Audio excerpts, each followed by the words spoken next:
Okay, so what is Monera and what is Protista?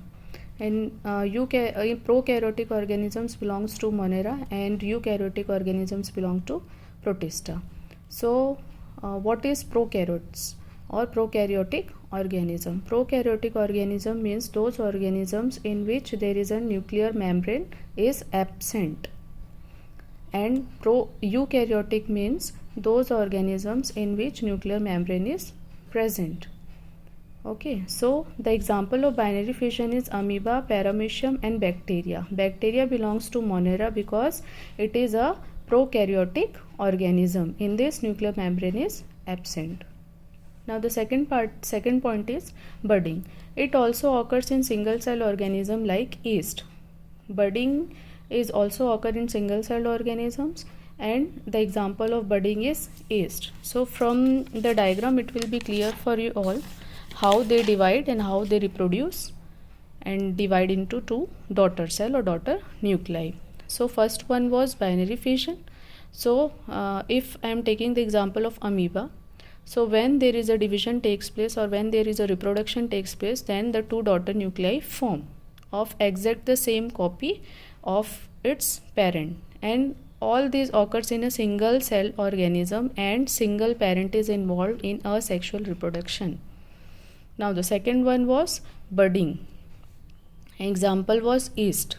So this is a yeast and there is a small outgrowth, and that outgrowth is known as bud, and when it detaches from the parent, then it detaches from the parent and it forms a separate individual, and then it again grows and then it again form a big yeast.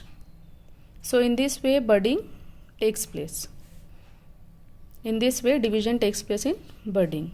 Now the third is fragmentation.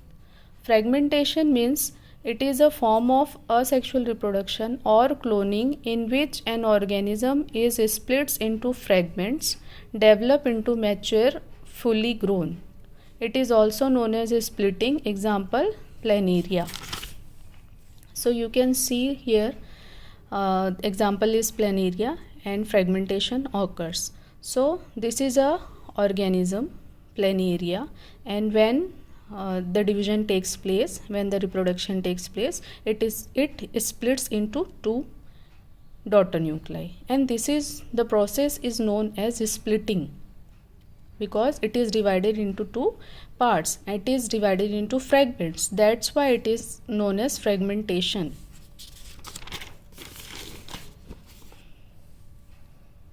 Now the fourth point is sporulation.